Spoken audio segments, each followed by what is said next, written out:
Chaque année, les virus causent des dommages importants en informatique. Mais chez Apple, on en est où? Doit-on installer un antivirus sur son Mac ou au contraire, est-ce que le Mac ne risque rien? On va faire le point ensemble dans cette vidéo. Bonjour, c'est Nicolas du site utilisersurmac.com. Aujourd'hui, nous allons parler d'antivirus sur Mac. Alors, je sais que j'ai déjà traité ce sujet dans une ancienne vidéo, mais mon avis ayant un peu évolué depuis, je vous propose de nous repencher dessus.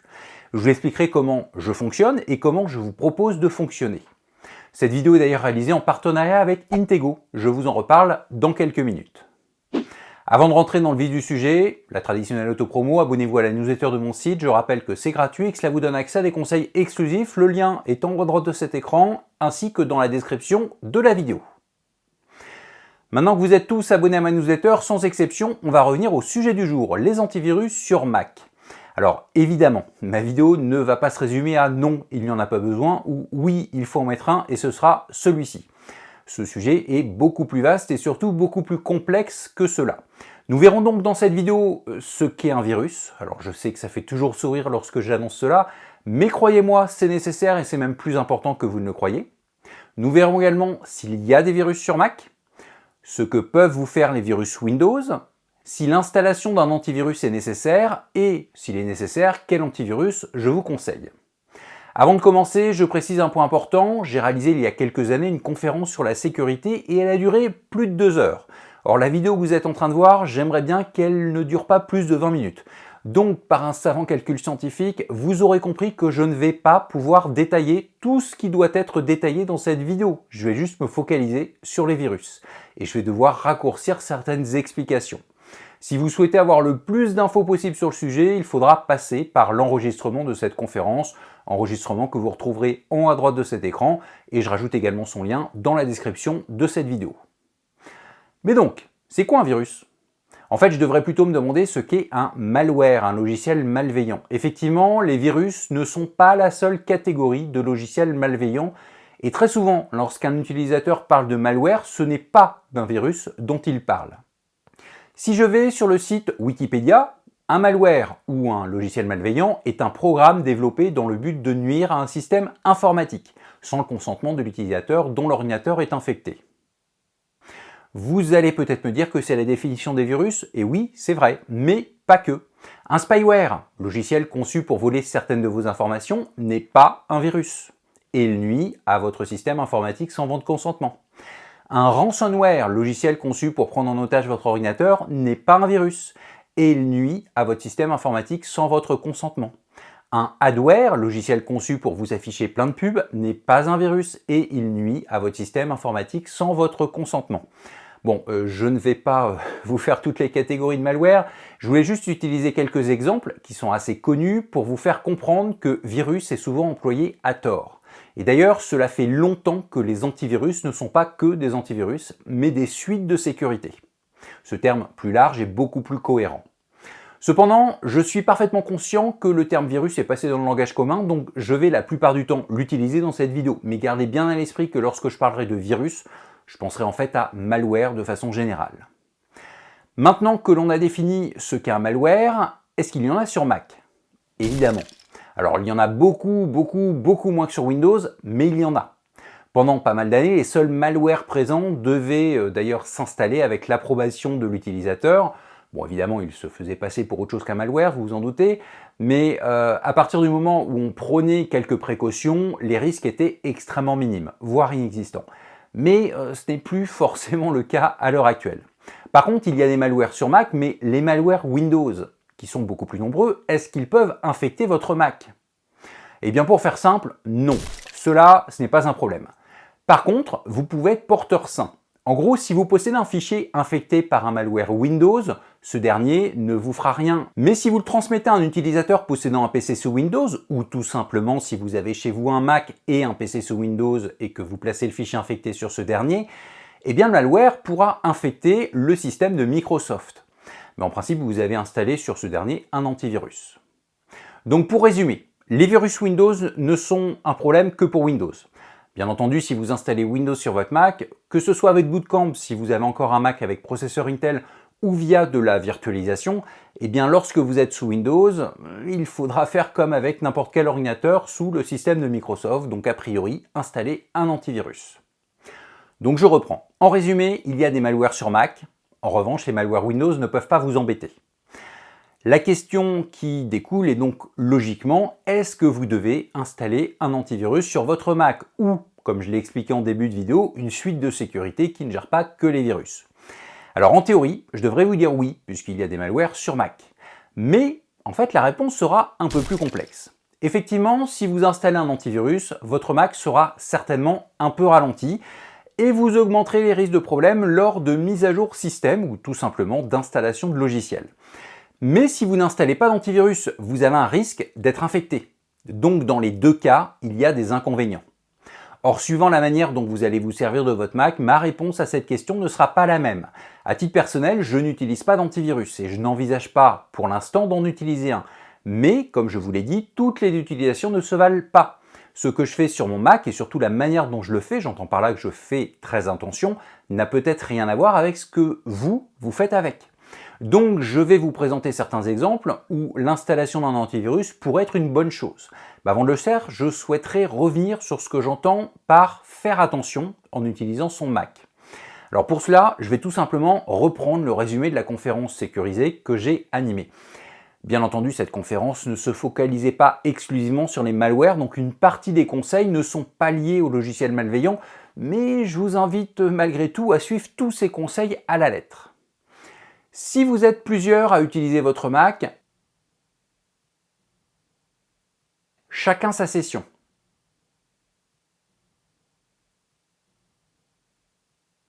Et ne mettez pas systématiquement tout le monde en administrateur. Si votre Mac est susceptible d'être utilisé ponctuellement par des personnes autres que vous, activez l'utilisateur invité, qui ne conservera aucune des données créées dedans. Ou alors, créez un utilisateur commun à ces éventuels utilisateurs ponctuels. Utilisateur qui ne sera évidemment pas administrateur de la machine, cela va de soi. Utilisez des mots de passe fiables qui seront changés régulièrement. Si votre mot de passe date de 10 ans, il est plus que temps de le modifier. D'ailleurs, utilisez l'authentification à 2 facteurs lorsque c'est possible. Si je prends l'exemple d'iCloud, je suppose que c'est déjà le cas chez vous, mais peut-être pas encore pour d'autres services. Donc pensez-y. Activez également le mot de passe de sortie de veille et désactivez l'ouverture de session automatique. Le premier s'active dans l'onglet « Écran verrouillé des réglages système » et le deuxième dans l'onglet « Utilisateurs et groupes », toujours dans les réglages système. Ce qui va suivre maintenant est directement lié au malware. Réalisez les mises à jour mineures que votre Mac vous propose. Surtout les mises à jour de sécurité. Et faites attention à ce que vous installez. Cette phrase est très importante. Vous pouvez installer tout ce que vous souhaitez sur votre Mac, mais attention, vérifiez d'où cela provient. Si vous installez par exemple un petit utilitaire et s'il n'est pas disponible via le Mac App Store, téléchargez-le de préférence en passant par le site du développeur. Vous serez quasiment sûr de ne pas avoir de mauvaises surprises. Et si vous téléchargez illégalement des logiciels payants, alors je ne vais pas vous faire la morale pour le côté légal de la situation, mais en tout cas, je ne peux que vous déconseiller de le faire si vous n'avez pas d'antivirus, puisque vous ne pouvez pas savoir ce qu'il y a réellement dans l'application. Rien ne dit qu'elle n'a pas été modifiée. Et voici mon dernier conseil permettant de faire attention à son Mac. Faites en sorte d'avoir toujours plusieurs sauvegardes et d'effectuer un roulement afin qu'à tout moment, au moins l'une d'elles ne soit pas branchée au Mac. Cela vous permettra, en cas d'infection, par exemple il y a un ransomware, les malwares qui prennent en otage vos données en les chiffrant, eh bien d'avoir la possibilité de tout réinstaller à zéro, ce qui supprimera le ransomware, puis de remettre vos données non touchées par le malware. Les conseils que je vous ai énumérés, je vous invite très fortement à les suivre scrupuleusement. Alors certes, il y en a beaucoup, mais en fait, ils sont très faciles à suivre. La plupart, ce que je suis en train d'entourer, se font une seule fois. Une fois le paramétrage fait, pas besoin d'y revenir. Alors, à part les mots de passe à changer au moins une fois par an, mais ce n'est pas non plus tous les jours à faire. Au sujet des mises à jour mineures, eh bien, quand Apple me dit que le système a une mise à jour du disponible, je la fais. D'ailleurs, cela n'arrive pas très souvent. Alors attention, je précise bien que je parle des mises à jour mineures et éventuellement des simples mises à jour de sécurité. Pour les mises à jour majeures, par exemple le passage de Sonoma vers Sequoia qui s'est produit il y a quelques semaines, nous ne sommes pas du tout sur une mise à jour nécessaire au niveau sécurité, donc elle ne doit pas être exécutée trop rapidement et surtout sans réfléchir à cela. Au final, les plus grosses contraintes qu'il peut y avoir concernent ce que vous allez installer. Mais en général, on ne passe pas notre vie à installer de nouvelles applications sur son Mac. Et cette remarque est une transition toute trouvée pour discuter ensemble de l'intérêt d'installer un antivirus. Comme je vous l'ai dit, par rapport à mon usage, je ne vois pas pour l'instant l'intérêt d'en mettre un sur mon Mac. Je respecte en principe, on va y revenir plus tard, tous les conseils que j'ai énoncés. Donc même si le risque zéro n'existe pas, je ne suis pas inquiet. J'ai une sauvegarde non connectée au cas où. Et au pire, ça me prendra quelques heures si je dois tout réinstaller. Alors je ne l'ai pas dit, mais juste au cas où, j'ai un disque d'installation de macOS. Donc pas besoin de le retélécharger, c'est déjà fait. En fait, au pire, je perdrai juste les données des dernières heures ou des tout derniers jours, en gros celles qui ne sont pas dans la sauvegarde la plus récente. En revanche, certains usages me semblent plus propices à l'installation d'une suite de sécurité. En premier lieu, justement, si vous êtes susceptible d'installer très régulièrement de multiples applications. Dans ce cas-là, si vous ne pouvez pas toujours vous renseigner à l'avance sur ces logiciels, eh bien une suite de sécurité pourrait être une très bonne chose. Autre exemple, si vous travaillez avec votre Mac et qu'il vous sert, entre autres, à échanger des documents avec vos clients, pareil, cela pourrait être une bonne chose d'installer un antivirus. Alors dans mon cas personnel, je me sers de mes Macs professionnellement, puisqu'ils me servent à créer les vidéos que vous suivez. Mais ces vidéos sont créées intégralement en vase clos sur mes Macs. Et surtout, les documents PDF que je partage certaines fois sont également créés intégralement sur mes ordinateurs. Toutefois, si je devais récupérer un peu partout des documents et qu'ensuite je les téléchargeais avec d'autres utilisateurs, là la question de l'antivirus pourrait se poser pour moi. Bon, je vous donne juste ces deux exemples. Maintenant, c'est à vous de réfléchir à l'usage que vous avez de votre Mac afin de savoir si vous pouvez vous passer d'un antivirus ou pas. Mais, il y a toujours un mais. Je vous ai dit en début de vidéo que mon avis a un peu évolué depuis quelques années. Donc je vais vous expliquer maintenant en quoi il a évolué. Je vous ai donné plusieurs points à respecter pour ne pas avoir de problème ou pour résoudre rapidement d'éventuels problèmes sans avoir besoin d'installer une suite de sécurité. Je vous les remets ici. L'inconvénient, c'est qu'au fil des années, je me rends compte que tout n'est pas blanc ou noir. En gros, avoir un process pour éviter ou limiter les problèmes, c'est bien, mais même moi, qui pourtant l'ai mis en place, je ne le respecte pas toujours à la lettre. Je vais vous donner quelques exemples concrets. Depuis la sortie de macOS Sequoia, je n'ai pas pris le temps de créer un disque d'installation de ce système. Or, lorsque je dis qu'en cas de problème, je vais rapidement récupérer un système fonctionnel, c'est vrai, mais pour l'instant, cela impliquera d'installer à partir de zéro Sonoma, dont je possède un disque d'installation, puis de réaliser la mise à jour vers Sequoia.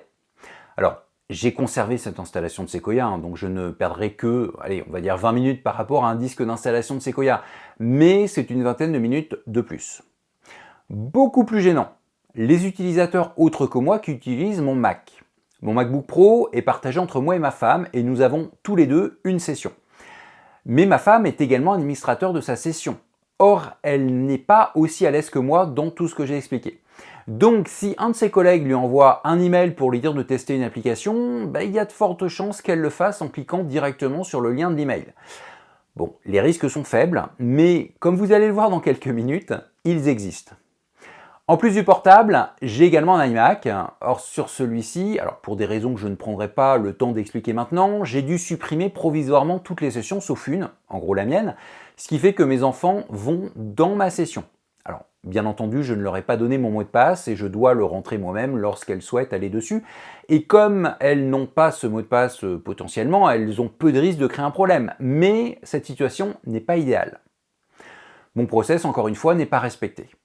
Bref, comme vous le voyez, même moi, je ne respecte pas en permanence tous mes conseils. Or, plus on avance dans le temps, et plus je me rends compte que si moi, je ne respecte pas en permanence mon propre process, c'est pire pour la plupart des autres utilisateurs. D'ailleurs, parmi vous, qui n'a pas au moins 2 sauvegardes de son Mac, dont au moins une n'est pas connectée en permanence ? Dites-le moi en commentaire si vous êtes dans ce cas-là. Alors mon but n'est pas de vous critiquer, mais plutôt que vous preniez conscience de ce problème. Si votre Mac est infecté par un ransomware et si votre ou vos sauvegardes sont toutes branchées au Mac, tout sera chiffré, donc perdu. D'ailleurs, si j'insiste sur cette sauvegarde non connectée mais relativement à jour, c'est justement que si mon Mac était subitement infecté par un malware, quel qu'il soit, la solution de dernier recours est de tout réinstaller et de rapatrier mes données. D'où l'importance de sa sauvegarde à peu près à jour mais non connectée. Donc déjà, si vous n'avez pas une telle sauvegarde, j'entends par là plusieurs sauvegardes dont au moins une non connectée en permanence, je pense que l'installation d'un antivirus n'est pas accessoire puisque certains malwares pourraient vous faire tout perdre, définitivement. Donc si je fais le point sur tout ce que je vous ai dit, si vous ne souhaitez pas installer une suite de sécurité, je vous invite très fortement à respecter ces conseils. Et si vous ne respectez pas au moins l'un de ces points, clairement, installez une suite de sécurité. Alors, évidemment, vous allez adapter cela à vos besoins. Par exemple, je n'ai pas en ce moment de sauvegarde de mon iMac. Calmez-vous, je n'ai pas dit que la sauvegarde ne sert à rien, mais je suis en transition dessus, donc soit il me sert à utiliser des données qui sont sur des disques externes, disques qui sont sauvegardés, soit il me sert à utiliser des données présentes sur iCloud Drive ou Dropbox, donc des clouds qui sont synchronisés également sur mon Mac portable qui est sauvegardé et dont au moins l'une des sauvegardes est toujours déconnectée. Mais donc, je vais aborder la question que beaucoup d'utilisateurs attendent. Quel antivirus installer si vous décidez d'en mettre un sur votre Mac? Alors il y en a plein. Depuis le passage des Mac sur processeur Intel en 2006, les solutions se sont multipliées au fil des années, surtout depuis les années 2010. Vous avez cependant peut-être deviné celle dont je vais vous parler et que je vais vous recommander puisque j'ai annoncé dès le début de cette vidéo qu'elle était réalisée en partenariat avec Intego. Intego qui propose Mac Internet Security pour protéger votre Mac si vous estimez en avoir besoin. Mais pourquoi je vous propose Intego et pas un concurrent? Eh bien pour deux raisons. La première, c'est que c'est une solution qui est présente sur Mac depuis très longtemps. Elle n'a pas attendu l'engouement du milieu des années 2000 pour s'installer sur les Mac. D'ailleurs, petite parenthèse que j'avais déjà évoquée il y a quelques années, au début des années 2000, à l'époque où j'utilisais macOS 10 en plus de macOS 9, qui est donc l'ancien système, j'ai dû un jour utiliser un antivirus pour tester tous mes CD personnels que je possédais. Effectivement, je m'étais rendu compte qu'un virus était présent sur mon Mac, et comme les sauvegardes de l'époque se faisaient sur CD, j'ai utilisé la version d'Intego de l'époque pour savoir ce qui était contaminé et ce qui n'était pas. Et après un scan de l'antivirus, j'ai pu regraver ce qui devait l'être. Alors évidemment, cette utilisation a été assez courte, c'était juste pour mes CD, et c'est d'ailleurs la seule fois où j'ai utilisé un antivirus sur mon Mac, à part pour mes démos actuelles. Et ça s'est très bien passé. Une première impression est en général plutôt bon signe. La deuxième raison de vous proposer Intego est très simple. En plus d'être parmi les solutions réputées les meilleures sur Mac, c'est aussi le seul éditeur, à ma connaissance, qui a développé pendant de nombreuses années ces solutions uniquement pour Mac. Et ça aussi, je trouve que c'est plutôt bon signe. Bon, évidemment, j'ai installé la suite d'Intego pour voir un peu comment elle fonctionne, et elle fonctionne toujours aussi simplement. Une fois installée, vous la retrouverez dans la barre des menus. Alors, bien entendu, même sans lancer manuellement sa suite de sécurité, elle protégera votre Mac, c'est son but. Mais si je veux en plus effectuer un scan de mon disque interne pour voir où j'en suis, eh bien, c'est ici. Alors, je ne le ferai pas maintenant, puisque je l'ai déjà fait lorsque j'ai préparé cette vidéo, et il est justement temps de vous dire que Mac Internet Security a détecté des malwares sur mon Mac. Si, je vous jure. Les voici. Le premier, c'est un fichier Excel que j'ai reçu par email apparemment en 2021. Et a priori, c'est une macro, donc de toute façon, ça ne m'inquiète pas pour mon Mac. Ensuite, un fichier exe qui se trouve dans le dossier téléchargement de la session de ma femme. Bon, un fichier exe, c'est une application Windows, donc pas de problème pour moi. Et enfin, les deux derniers, ce sont des images disques, encore une fois, dans le dossier téléchargement de la session de ma femme. Alors, ces images n'ont pas été exécutées, donc il n'y a pas eu de problème sur le Mac, mais si elles avaient été ouvertes et lancées, eh bien, ça n'aurait pas été catastrophique puisque j'ai fait une recherche sur les malwares à l'intérieur et ils ne sont pas bien méchants, mais quand même, cela prouve bien qu'une brèche est toujours possible. Et pour être franc, il n'y a pas que des malwares pas trop méchants qui existent. Donc il va falloir que je redonne quelques conseils à ma femme ou que je ne la laisse pas administrateur de sa session. Bon, je vous remets mes conseils encore une fois et je vous redis que si vous ne les respectez pas scrupuleusement, il serait bon d'envisager une suite de sécurité sur votre Mac. Et si vous devez en prendre une, je vous invite à aller sur Mac Internet Security d'Intego, solution que vous pouvez acquérir avec une réduction en passant par le lien sponsorisé que je propose dans la description de cette vidéo. Et je rappelle à nouveau que le dernier rempart contre certains malwares, c'est d'avoir toujours au moins une sauvegarde non branchée à son Mac. Par contre, il ne faut pas qu'elle reste débranchée trop longtemps, sinon elle ne sera pas du tout à jour. Donc 2 sauvegardes avec lesquelles vous effectuez un roulement. Je vous ai montré ma manière de fonctionner, donc à vous de voir si vous devez ou non installer une suite de sécurité sur votre Mac. En revanche, j'insiste bien sur un point. Les discours du genre « les virus on ne les attrape que sur des sites porno ou sur des sites de téléchargement illégaux », ben non, ce n'est pas vrai. Que vous ayez plus de risques en téléchargement des logiciels sur ce dernier type de site, oui c'est sûr, mais vous pouvez très bien vous faire infecter par d'autres sources. Cette vidéo est finie. J'espère que j'ai répondu aux questions que vous vous posez sur les antivirus dans le monde Mac. Vous l'avez certainement remarqué, ce sujet ne met pas forcément tout le monde d'accord et je vous ai expliqué mon point de vue, ma façon de faire en détaillant le mieux possible. Ce point de vue a évolué depuis quelques années et il évoluera peut-être encore. Si c'est le cas, je vous tiendrai au courant en partageant une nouvelle vidéo sur le sujet. Mais d'ailleurs, n'hésitez pas à me dire dans les commentaires si vous utilisez déjà un antivirus sur Mac. Et encore une fois, je sais que ce sujet est très clivant, donc restons tous courtois dans les commentaires. Je vous remercie par avance. Comme à chaque fin de vidéo, je vous invite évidemment à la partager au maximum autour de vous et à mettre un petit pouce vers le haut si vous l'avez trouvée intéressante. En plus, n'oubliez pas de vous abonner à ma chaîne YouTube et à la newsletter de mon site si ce n'est pas déjà fait. Je vous donne rendez-vous pour une prochaine vidéo. À très bientôt!